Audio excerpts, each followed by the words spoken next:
Today marks 90 years since a short 8-minute flight changed the course of British aviation. On the 5th of March 1936 at Eastleigh Aerodrome near Southampton, Supermarine prototype K5054 took to the air for the first time. At the controls was Captain Joseph Mutt Summers.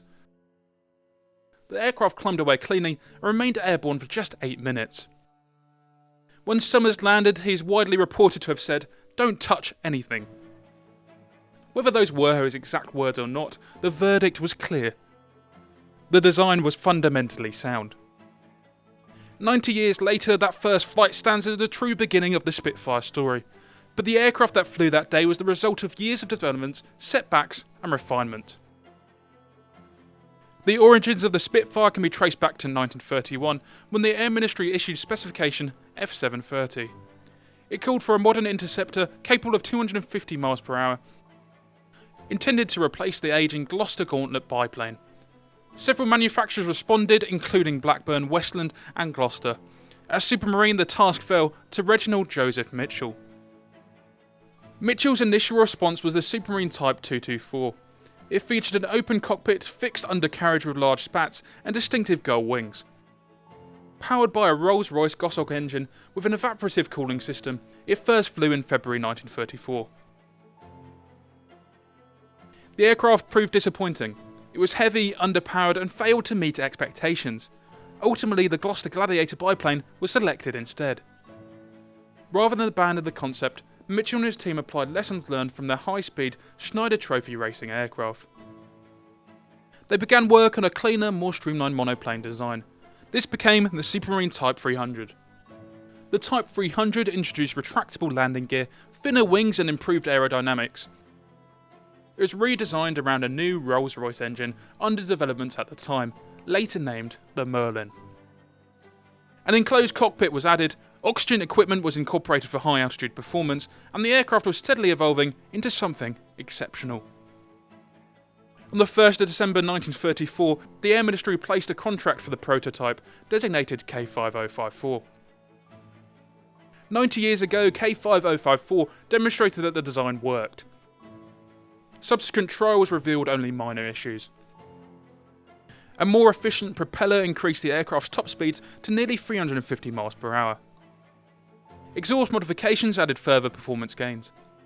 Reports described the aircraft as responsive, stable and pleasant to fly, with excellent visibility.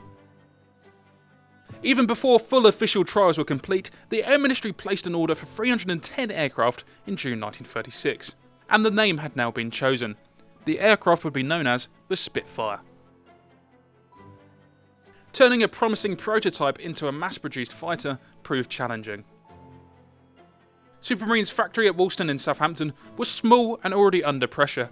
Production delays followed, and the first production Spitfire was not delivered until mid-1938.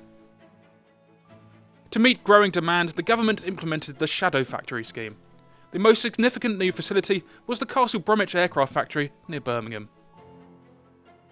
Although government funded, it was initially managed by Morris Motors under Lord Newfield.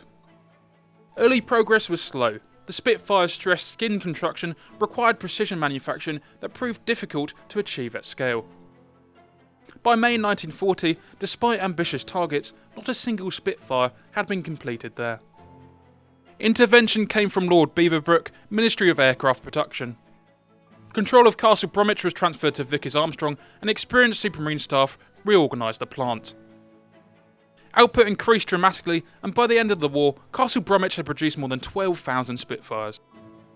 Meanwhile, the original Southampton factories became targets, and on the 26th of September 1940, Luftwaffe bombing raids destroyed the Woolston and Itchen factories. Final assembly took place at dispersed airfields, ensuring that output continued despite the destruction. Every aircraft underwent flight testing before delivery, and at Supermarine Chief Test Pilot Geoffrey Quill oversaw development flying.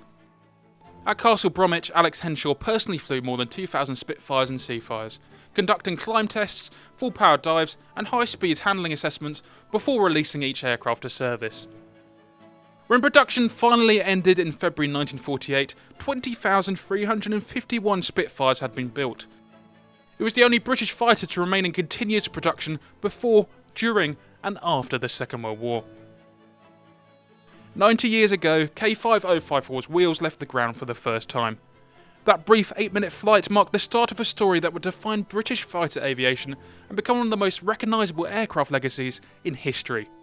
And it all began 90 years ago on the 5th of March 1936.